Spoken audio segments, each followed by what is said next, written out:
कहानी की शुरुआत में हम डैनबी नाम की एक लड़की को देखते हैं जो काफी परेशान सी लग रही थी। वो मन ही मन दुआ करने लगी कि बस किसी भी तरह मैं गायब हो जाऊं यहाँ से। तभी उसकी नजर एक खड्डे पर गई जिसमें बारिश का पानी भरा हुआ था। डैनबी ने पास जाकर देखा तो उसे पानी में कुछ लोग अजीब से कपड़े पहने हुए नजर आए। वो सब बारिश के लिए दुआ कर रहे थे। उन लोगों का कहना था कि पिछले 3 साल से बारिश नहीं हुई, लोग सूखेपन की वजह से मर रहे हैं। तभी अचानक से डैनबी ने उस पानी में छलांग लगा दी और वो सीधा उस जगह पहुंच गई जहां वो लोग बारिश की दुआ कर रहे थे। डैनबी उन सबको देखकर हैरान हो गई। उन लोगों से पूछने लगी कि तुम कोई राजा रानी वाले सीरियल की शूटिंग कर रहे हो ना? लेकिन वहां मौजूद राजा को उसकी हरकतें बहुत अजीब लगी। वो थोड़ा घबरा गया और गुस्से से पूछने लगा कि तुम कोई चुड़ैल तो नहीं? डैनबी ने थोड़ा घबरा कर कहा कि मैं कोई चुड़ैल वुड़ैल नहीं हूँ, 12वीं क्लास में पढ़ने वाली एक बच्ची हूँ। इतने सालों में भाषा बहुत बदल जाती है। उसके बोलने के तरीके से लोगों को लगा कि शायद ये कोई जादुई मंत्र पढ़ रही है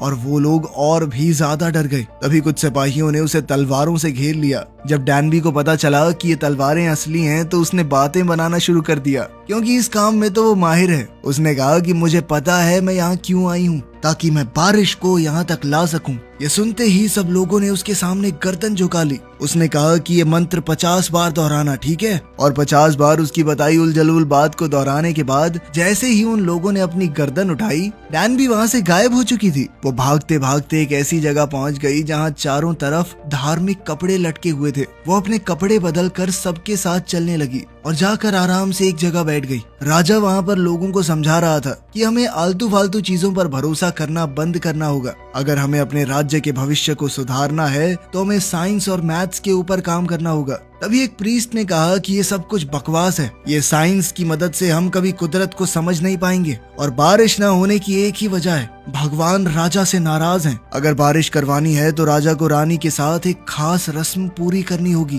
डैनबी इस मीटिंग में आराम से सो रही थी। तभी उसने देखा कि उसका फोन उसके पास नहीं है, तो वो उसे ढूंढने बाहर चली गई। लेकिन राजा के खास सिपाही साइतो ने उसे पकड़ लिया और राजा के पास ले गया। जब तक राजा वहाँ पर आता वो सोचती रही कि अगर बारिश हो जाए तो मैं वापस अपने घर जा सकती हूँ। लेकिन फिर उसे याद आया कि पिछले 3 साल से तो बारिश ही नहीं हुई यहाँ पे। राजा ने कहा कि इस लड़की ने हमें पागल बनाने की कोशिश की है, इसे जीने का कोई हक नहीं है। ये सुनकर डैनबी राजा से अपनी जान की भीख मांगने लगी। उसने कहा कि मैं तो बस एक स्टूडेंट हूँ सर, मुझे तो छोड़ दो। गलती से मैं फ्यूचर से यहाँ पे आ गई, मुझे नहीं पता कैसे। अपनी मौत को सामने देखकर डैनबी के आगे उसकी जिंदगी घूमने लगी कि कैसे वो यहाँ तक पहुंच गई।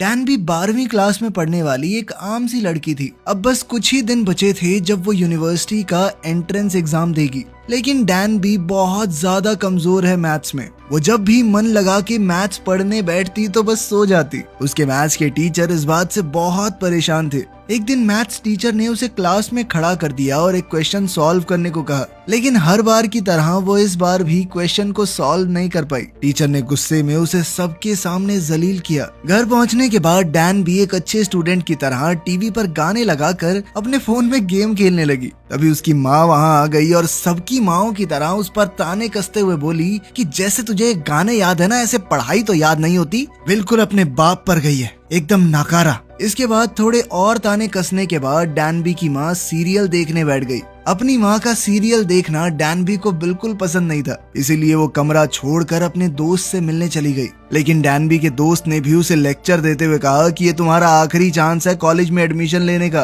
अगर तुम इस बार भी फेल हो गई तो तुम्हारा फ्यूचर बर्बाद है एकदम। अगली सुबह डैनबी देर से उठी और एग्जाम के लिए भागने लगी। आज वही मेन एग्जाम था। तभी उसकी माँ ने उसे हिम्मत देते हुए कहा कि तुम अपना बेस्ट देना, देखना तुम्हें पक्का अच्छी यूनिवर्सिटी में एडमिशन मिल जाएगा। डैनबी बहुत परेशान थी, सबसे ज्यादा चिंता तो उसे मैथ्स की थी। वो एग्जाम सेंटर पहुंचने तक बस में भी पढ़ती रही। जैसे ही बस रुकी तो बाहर बारिश होने लगी। वो जल्दबाजी में अपना छाता लाना भी भूल गई थी और जल्दी से भीगते हुए एग्जाम सेंटर की तरफ भागने लगी। जैसे ही वो एग्जाम सेंटर के बाहर पहुंची उसकी धड़कनें और तेज हो गई। वो इस एग्जाम के लिए बिल्कुल तैयार नहीं थी, तो उसे अब पैनिक अटैक्स आने लगे। फेल होने के डर से वो वहाँ से भाग गई। डैनबी बारिश में ही बैठी रही। तभी उसे वो गड्ढा दिखा जिसमें कूद कर वो यहाँ आई थी। डैनबी ने राजा को साबित करने के लिए कि वो फ्यूचर से आई है, हिस्ट्री के बारे में चीजें बतानी शुरू की, लेकिन अफसोस बात नहीं बनी। फिर उसने थोड़ा दिमाग लगाकर झूठ कह दिया कि मैं मैथ्स में बहुत अच्छी हूँ। तभी राजा ने तलवार नीचे कर ली और कहा कि साबित करके दिखाओ।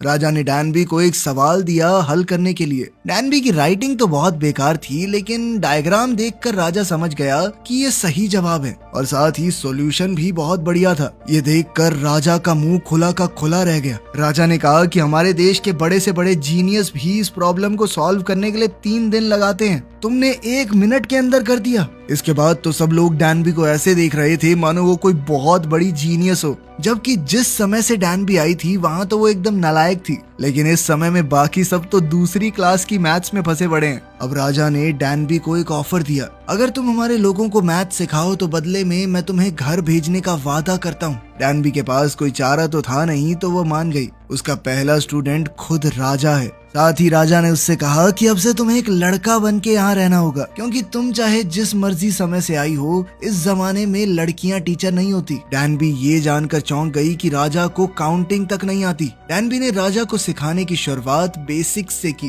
पहले नंबर, फिर प्लस माइनस, मल्टीप्लाई वगैरह वगैरह। कुछ दिनों में राजा का मैथ्स का टेस्ट होने वाला था। दरअसल राजा ने एक दूसरे देश के आदमी से शर्त लगा रखी थी और वो कॉन्टेस्ट कुछ ही दिन में होने वाला था। राजा ने कहा कि अगर मैं हारा तो सजा तुम्हें मिलेगी। इसीलिए डैनबी बेचारी डर के मारे राजा को पूरी लगन के साथ पढ़ा रही थी। ऊपर से साइतो पीछे बैठा प्यारी सी धुन बजा रहा था ताकि राजा का पढ़ाई में बेहतर ध्यान लगे। राजा को सीखने में बहुत टाइम लग रहा था, तो डैनबी ने गुस्सा होकर राजा के माथे पे थप्पड़ जड़ दिया, जिसके लिए साइतो ने तुरंत उसके ऊपर तलवार तान दी, क्योंकि राजा को तो बिना उनकी मर्जी के छूना ही बहुत बड़ा गुनाह था। उसने तो माथे पे चमाट दे दिया, मगर राजा ने उन्हें रोक दिया। साथ ही उसने रानी को आते हुए देखा और ये देखते ही राजा ने सारे मैथ्स के पेपर छुपा दिए और ऐसे एक्टिंग करने लगा कि वो म्यूजिक सीख रहा है। एक दिन खाना खाते वक्त राजा को महसूस हुआ कि डैनबी उसे काफी देर से देख रही है, तो उसने डैनबी को भी खाने के लिए न्योता दे दिया, लेकिन डैनबी को वो खाना पसंद नहीं आया। जब राजा ने कहा कि अच्छा तो है, क्या कमी है इसमें, तो डैनबी उसे अपने साथ किचन में ले गई और उसके पास एक पैकेट इंस्टेंट नूडल्स का पड़ा था। राजा को वो थोड़े ज्यादा मसालेदार लगे, लेकिन टेस्ट बहुत ही जबरदस्त था। जब डैनबी ने कहा कि मिर्च ज्यादा लग रही है तो पानी पी लो, तो राजा ने मना कर दिया और सुड़प सुड़प करके सारे नूडल साफ कर दिए। अगले दिन सब लोग राजा के चीखने की आवाजें सुन रहे थे। डैनबी जल्द ही राजा को देखने गई कि क्या हो गया इसे। उसने देखा कि राजा के चेहरे पर कुछ लिखकर लगाया गया था ताकि उसके ऊपर हुआ काला जादू टूट जाए। डैनबी ने ताबीज राजा के कान से हटाते हुए कहा कि देखो सर, आपका पेट खराब हुआ है ज्यादा मसालेदार नूडल्स खाने की वजह से। आपके पेट को आदत नहीं है उस सब की। काला जादू नहीं किया किसी ने, मसाले की वजह से बस थोड़ा स्टमक अपसेट है। राजा ने पूछा ये स्टमक क्या होता है, जिसके बाद डैनबी ने राजा को शरीर के अंगों के बारे में बताया कि यहाँ पर एक हार्ट होता है, यहाँ पर किडनी वगैरह वगैरह। साथ ही उसने राजा को हार्ट बीट सुनाने की कोशिश की, लेकिन राजा कहने लगा कि मुझे कुछ महसूस नहीं हो रहा। तो डैनबी ने राजा से कहा कि जिस दिन आपको किसी से प्यार होगा ना, तब दिल थोड़ा तेजी से धड़केगा, उस दिन आसानी से महसूस हो जाएगी। डैनबी के पास उस समय के लोगों के हिसाब से बहुत ज्यादा ज्ञान था। ये देखकर राजा बहुत इम्प्रेस हुआ। इसके बाद तो राजा ने कहा कि अब से तुम हमारे सारे स्कॉलर्स को पढ़ाओगी, सिर्फ मैथ नहीं बल्कि साइंस और खेती के बारे में भी। उस रात राजा ने उसे एक संतरा खाने को दिया, जिसके बाद डैनबी ने राजा का शुक्रिया अदा किया और फटाक से उसे खा गई।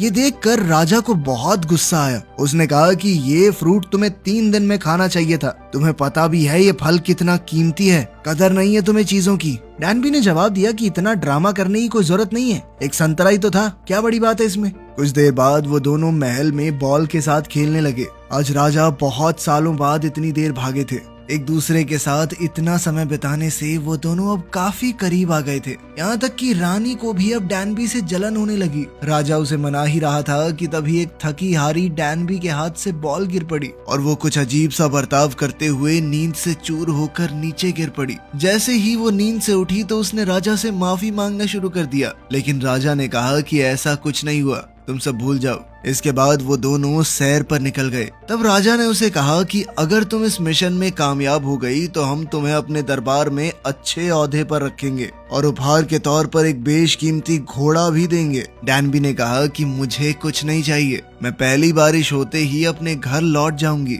राजा ने कहा कि तब तक के लिए मुझे राजा मत समझो, हम दोनों बराबर हैं। लेकिन अगली ही रात एक भयानक हादसा हुआ। डैनबी को राजा का मजाक उड़ाने के जुर्म में हिरासत में ले लिया गया। वो लोग डैनबी को रस्सियों से बांधकर टॉर्चर करने लगे। सबको लग रहा था कि डैनबी एक लड़का है, लेकिन तभी राजा ने वहां आकर उसे छुड़ाया। उन्होंने कहा कि ये लड़का बहुत बड़ा जीनियस है, तुम सबका मिला दें, उससे ज्यादा दिमाग है इसके अंदर। जिसके बाद एक प्रीस्ट ने कहा कि अगर ऐसा है तो मैं खुद इसका टेस्ट लेना चाहूंगा। सुनो लड़के, तुम्हारे पास 2 हफ्ते हैं, अगर 2 हफ्तों में तुमने बारिश नहीं करवाई तो तुम्हारी जान ले लेंगे हम। लेकिन डैनबी ने हार नहीं मानी और दिन रात हर चीज का हिसाब लगाती रही। वो हवा में नमी का हिसाब लगाकर ये प्रेडिक्ट करना चाहती थी कि आखिर बारिश कब होगी। उसने देखा कि नमी ठीक ठाक हो चुकी है, जल्द ही बारिश होगी। और कुछ दिन बाद सच में बारिश होने लगी। डैनबी के दिल में खुशी की लहर दौड़ पड़ी। डैनबी ने वैसा ही एक गड्ढा देखा जिसमें से होते हुए वो यहाँ आई थी।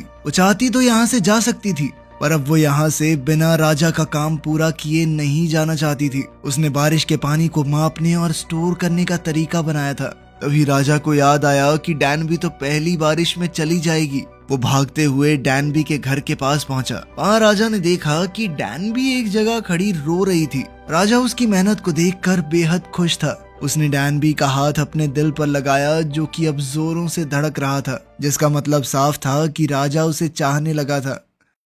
दूसरी तरफ प्रीस्ट ने साइटो को अपने पास बुलाया और कहा कि उस स्कॉलर को मार दो, वो पक्का भविष्य से आया है। साइटो जल्द ही राजा और डैनबी के पास पहुंचा। उसने राजा को बता दिया कि महल में कुछ लोग डैनबी को मारना चाहते हैं। जिसके बाद राजा ने उसे डैनबी को लेकर जंगल में भेज दिया ताकि कुछ वक्त तक वो हमलावरों से बच सके। उधर महल में प्रीस्ट राजा को समझा रहा था कि उस लड़के ने तुम्हें जो कुछ भी सिखाया है वो सब भूल जाओ, हमें अपनी परंपराओं को मानना चाहिए, उस लड़के की फालतू बातों को नहीं। मगर राजा ने उसकी बात को अनसुना कर दिया और डैनबी को ढूंढने निकल पड़ा। जंगल में कुछ दूसरे हमलावरों ने साइटो और डैनबी को देख लिया। साइटो ने जल्दी से डैनबी को घोड़े पर भगा दिया और खुद उनका सामना करने के लिए रुक गया। डैनबी भागती रही और ऐसी जगह जाकर रुकी जहाँ से उसे आगे का रास्ता समझ नहीं आया। तभी उसे राजा की बात याद आई। राजा ने उसे एक बार बताया था कि सूरज उसी दिशा से निकलता है जहाँ उसे जाना है। तो वो सूरज की रोशनी को देखते हुए आगे बढ़ने लगी।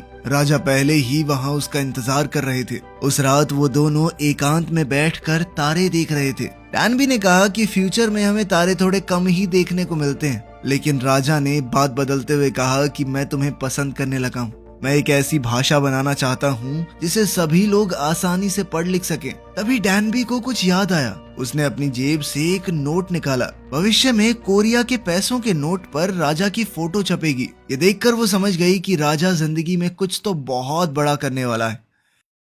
खैर अगले दिन जब वो उठी तो कुछ लोग डैनबी को दुल्हन की तरह सजाने लगे। उसे कुछ भी समझ नहीं आ रहा था कि उसके साथ क्या होने वाला है। दरअसल ये राजा की माँ के कहने पर हो रहा था। उन्होंने राजा और डैनबी को साथ में देख लिया था और राजा रानी के साथ साथ कई और भी लड़कियों को महल में रख सकता है। फिर बताया गया कि उसे राजा के साथ गुलू गुलू करने के लिए तैयार किया जा रहा है और अब वो राजा की पहली प्रेमिका बन जाएगी। डैनबी ये सुनते ही डर के मारे उन पागलों से दूर भाग गई। एक नौकर ने राजा को बताया कि डैनबी भाग गई है, जिसके बाद राजा गुस्से में उसे ढूंढने लगा। आखिरकार जब उसे डैनबी मिली तो राजा उसका हाथ पकड़कर उसे खींचता हुआ अपने बेडरूम में ले गया। डैनबी खुद को बचाने लगी। तुमने तो कहा था कि हम बस दोस्त बन के रहेंगे। मैं अभी सिर्फ 19 साल की हूँ, ठीक है? जोर जबरदस्ती मत करना मेरे साथ। ये सुनकर राजा ने कहा कि हाँ तो बड़ी हो तो गई हो, 3 साल हो गए तुम्हें बालिग हुए, बच्ची नहीं हो तुम। और वैसे भी मैं तुम्हारे साथ कोई जबरदस्ती नहीं करने वाला। ये सब मेरी माँ का किया धरा है, इसमें मेरा कोई हाथ नहीं है। लेकिन अभी हमें यहाँ साथ ही रहना होगा। बाकी सब नजर रख रहे हैं कमरे पर। अगली सुबह डैनबी म्यूजिशियन से बात करने लगी। म्यूजिशियन ने उससे पूछा कि क्या अब भी तुम वापस फ्यूचर में जाना चाहती हो? डैनबी ने कोई जवाब नहीं दिया। वो बहुत परेशान लग रही थी। उसी रात उसने दिन और महीने गिनने का अपना नया सिस्टम देखा, जिसे बनाने में उसने भी मदद की थी। इसकी मदद से उन लोगों को दिन और महीनों की सटीक जानकारी मिलेगी। इसके बाद राजा डैनबी के पास आया और उसे कुछ दिखाने के लिए ले गया, जिस पर वो काफी दिनों से काम कर रहा था। राजा ने कुछ नए अक्षर बनाए थे जिन्हें समझ पाना आम लोगों के लिए भी काफी आसान रहेगा। वो ये नहीं चाहता था कि सिर्फ कुछ गिने चुने लोग ही पढ़े लिखे रहें। साथ ही उसने इस सब के लिए डैनबी का शुक्रिया अदा किया। अगर तुम ना होती तो मैं ये कभी नहीं कर पाता। जैसे ही दोनों हॉल के बीच में पहुंचे, राजा ने डैनबी को कुर्सी पर बैठा दिया और उसके बालों में शाही पिन लगाई। मान्यता ये थी कि अगर राजा किसी लड़की के बालों में ये लगा दे तो उसकी शादी हो जाती है राजा से। राजा ने डैनबी से पूछा कि क्या तुम पूरी जिंदगी मेरे साथ यहाँ रहोगी? डैनबी ने रोते हुए कहा कि मैं चाहकर भी ऐसा नहीं कर सकती। मैंने खुद से वादा किया है कि पहली बारिश होते ही मैं घर चली जाऊंगी। मेरी माँ मेरा इंतजार कर रही है, वो क्या करेंगी, मेरे बिना अकेली पड़ जाएंगी। जिसके बाद राजा ने बड़े प्यार से कहा, तो तुम एक बार जाए हो वापस, लेकिन फिर आ जाना अपनी माँ से कहकर, फिर हम दोनों यहाँ साथ रहेंगे। लेकिन डैनबी ने फिर से उसे ठुकरा दिया। राजा को बहुत गुस्सा आया। उसने कहा कि हाँ ठीक है, भविष्य आज के इस राज्य से बहुत अच्छा होगा। यहाँ सब लोग अनपढ़ हैं, बीमारियां फैलती हैं, तुम्हें वहीं होना चाहिए। ये कहकर राजा एक दिल टूटे आशिक की तरह वहाँ से चला गया। डैनबी हॉल में खड़ी उसे देखती रही। तभी अचानक पीछे से किसी ने डैनबी के सर पर डंडे से वार किया और उस पूरी बिल्डिंग को आग लगा दी। जब राजा को महसूस हुआ कि कुछ तो गड़बड़ है, तो वो अपनी जान पर खेलकर डैनबी को बचाने के लिए भागा। अगली सुबह राजा ने प्रीस्ट के ऊपर इल्जाम लगाया कि तुमने ही वो आग लगाई थी और डैनबी के ऊपर हमला किया, है ना? लेकिन प्रीस्ट कहने लगा, नहीं नहीं, मैंने कुछ नहीं किया। लेकिन उसके हाथों पर अभी भी धुएं और राख के निशान थे। ये दिखाते हुए राजा ने कहा कि तुम्हें तो गलत काम करने भी नहीं आते, क्यों कर रहे थे? साथ ही राजा ने डैनबी को बुलाकर ये पूछा कि क्या तुमने इसी आदमी की आवाज सुनी थी? डैनबी ने सर हिलाकर हाँ कहा। दरअसल डैनबी के बैग में एक किताब थी, उसने उसे चाकू से बचा लिया था। अब राजा गुस्से में प्रीस्ट के पास गया। तुम जानते थे कि ये सब मेरे लिए कितना मायने रखता है, फिर भी तुमने ऐसा क्यों किया? इस पर प्रीस्ट ने कहा कि अगर नई भाषा फैल गई तो युवा सोचने समझने लग जाएगा, वो अपना दिमाग लगाएंगे, हर तरफ अफरा तफरी मच जाएगी। मेरे राजा, आपको राज करना मुश्किल हो जाएगा। मुझे मरने का कोई डर नहीं है, मेरी जिंदगी राजगद्दी के लिए समर्पित है। इस पर राजा ने जवाब दिया कि चाहे तुम जितना मर्जी रोक लो, मैं लोगों को तो पढ़ना लिखना सिखा कर रहूंगा। छोटी सी जिंदगी है हमारी, आगे जाकर जिस दुनिया में हम होंगे ही नहीं, उससे डरना कैसा? लेकिन प्रीस्ट पर इस बात का कोई असर नहीं हुआ। वो घुटनों के बल गिर गया और कहा कि आपके मन में जो सजा आए मुझे दीजिए। खैर कुछ समय बाद बादल छा गए और हल्की बारिश होने लगी।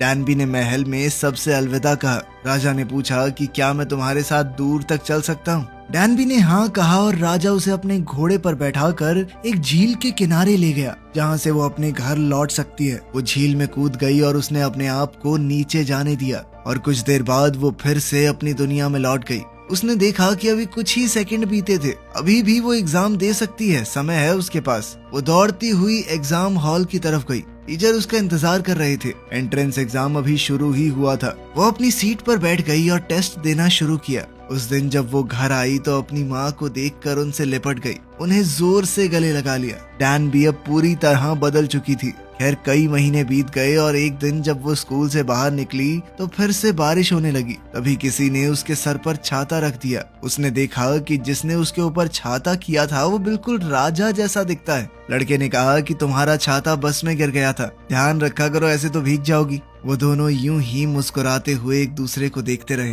वीडियो पसंद आई तो लाइक कर देना, चैनल को सब्सक्राइब कर लेना। मिलते हैं अगली वीडियो में।